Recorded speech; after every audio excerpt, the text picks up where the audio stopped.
അറിയാം. പിന്നെ അത് കഴിഞ്ഞിട്ട് ഞാൻ പോകുന്നു. ഞാൻ എപ്പോഴും ഫാമിലിക്ക് ഇമ്പോർട്ടന്റ് കൊടുത്തൊരു വ്യക്തിയാണ്. ഇപ്പോൾ സോഷ്യൽ മീഡിയയിൽ ഒരുപാടായിട്ട് വലിയ ചർച്ച നടക്കുന്നത് ജാസി കല്യാണം കഴിച്ചു, ഒരു പെൺകുട്ടിനെ കല്യാണം കഴിച്ചു, പിന്നെ ആ പെൺകുട്ടിയുടെ ജീവിതം നശിപ്പിച്ചിട്ടാണ് ജാസി പിന്നെ ഒരു പെണ്ണായി മാറിയത്. അപ്പോൾ എന്തിനാണ് അങ്ങനെ നിന്നത്? ഒരു വലിയ ചോദ്യചിഹ്നമായിട്ട് ഇപ്പോൾ കിടക്കുന്നുണ്ട്. അവരൊക്കെ അത് ക്ലാരിറ്റി ചെയ്തിട്ട് കൊടുത്തിട്ടുണ്ടായിരുന്നു. കാരണം ഇപ്പോൾ ഒരു ആണായാലും ഒരു പെണ്ണായാലും രണ്ടു പേർക്കും ലൈഫ് ഉണ്ട്. ഇപ്പോൾ ഒരു ആൺ ഒരു പെണ്ണിനെ വിവാഹം കഴിക്കുന്നു, ആ വിവാഹ ബന്ധം രണ്ടുപേർക്കും ഈക്വലി ഓക്കെ ആണെങ്കിൽ അവർ ഡൈവോഴ്സ് ആവുന്നുണ്ട്. അപ്പോൾ അവിടെ ഒരു ആണ് ഒരു പെണ്ണിന്റെ ജീവിതം നശിപ്പിക്കില്ല, ഒരു പെണ്ണ് ആണിന്റെ ജീവിതം നശിപ്പിക്കില്ല.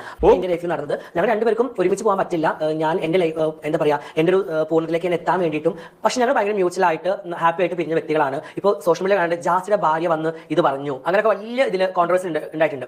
ഞങ്ങൾ നല്ല മ്യൂച്വൽ അണ്ടർസ്റ്റാൻഡിങ്ങിൽ ആ കുട്ടിക്ക് വേണ്ട കാര്യങ്ങളെല്ലാം ചെയ്തു കൊടുത്തതിന് ശേഷം വളരെ മ്യൂച്വൽ, രണ്ട് ഫാമിലി വളരെ മ്യൂച്വൽ ആയിട്ട് ചെയ്തൊരു ഡിവോഴ്സ് ആണ്.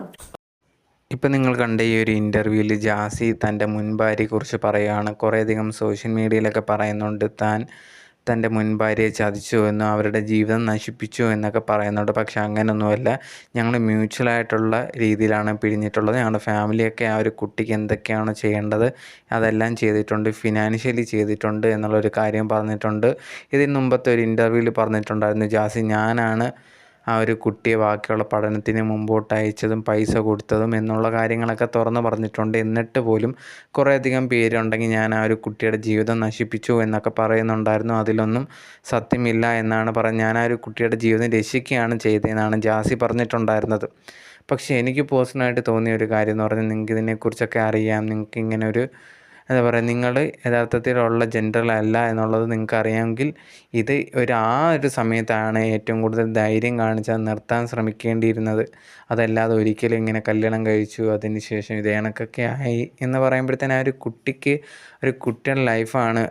നിങ്ങൾ ചിലപ്പോൾ ഹെൽപ്പ് ചെയ്ത് കാണാം, ഫിനാൻഷ്യലി, അതുപോലെ തന്നെ എഡ്യൂക്കേഷൻ, എല്ലാ രീതിയിലും ഹെൽപ്പ് ചെയ്തിട്ടുണ്ടായിരിക്കും. പക്ഷേ എന്നിരുന്നാൽ പോലും ഇത് ആ ഒരു കല്യാണം എന്ന് പറയുന്നത് കുട്ടിയുടെ ജീവിതത്തിൽ ഇമ്പോർട്ടൻ്റ് ആയിട്ടുള്ള ഒരു കാര്യമാണ്. ആ ഒരു കല്യാണം കഴിച്ച ഒരു വ്യക്തി ഇതേ കണക്ക് ഒരാണല്ല, നമ്മൾ ആ ഒരു ജെൻഡർ വ്യത്യാസമുണ്ട് എന്നുള്ളൊരു കാര്യമൊക്കെ ആ ഒരു കുട്ടി നേരത്തെ അറിഞ്ഞിരുന്നെങ്കിൽ, ആ കുട്ടിയുടെ അടുത്ത് പറഞ്ഞിരുന്നെങ്കിൽ ആ കുട്ടി തന്നെ ഈ ഒരു കല്യാണത്തിന് റെഡി ആവത്തില്ലായിരുന്നു. അതിനു പകരം ഇതേ കണക്കുള്ള കാര്യങ്ങളൊക്കെ ചെയ്തപ്പം ആ ഒരു കുട്ടിയുടെ ലൈഫിൽ ചെറിയൊരു പ്രശ്നങ്ങളുണ്ടാക്കിയത് ജാസി തന്നെയാണ് എന്ന് പറയാതിരിക്കാൻ ഒരിക്കലും പറ്റത്തില്ല. കാരണം അത് ജാസി അത് ചെയ്തിട്ടുണ്ട്.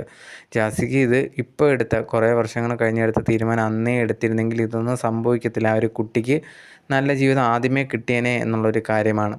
എന്തായാലും ജാസി പറയാൻ ഉദ്ദേശിച്ച കാര്യങ്ങൾ ഇങ്ങനെയാണ്. കുറേയധികം സോഷ്യൽ മീഡിയയിൽ വരുന്ന ന്യൂസൊക്കെ ഫേക്കാണ്. ഞാൻ ഒരു കുട്ടി ഹെൽപ്പ് ചെയ്തു എന്നുള്ളൊരു കാര്യമാണ് ഇൻ്റർവ്യൂവിൽ ഇപ്പം ലേറ്റസ്റ്റ് ആയിട്ട് നടന്നതിനകത്ത് പറഞ്ഞിട്ടുണ്ടായിരുന്നത്. സോ അതുകൊണ്ട് തന്നെ ആൾക്കാർ എന്നെ കുറേയധികം തെറ്റിദ്ധരിക്കുന്നുണ്ട്. അങ്ങനെയൊന്നുമല്ല, ഞാൻ ആ ഒരു കുട്ടിയെ രക്ഷിക്കുകയാണ് ചെയ്തിട്ടുണ്ട് എന്ന് പറഞ്ഞിട്ടുണ്ട്. ഇനി ഈ ഒരു കാര്യത്തിൽ നിങ്ങൾ വീഡിയോ കാണുന്ന നിങ്ങളുടെ ഒപ്പീനിയനെ കുറിച്ച് എന്താണ് എന്നുള്ളത് കമൻറ്റ് ബോക്സിൽ മറക്കാതെ കമൻറ്റായിട്ട് രേഖപ്പെടുത്തുക.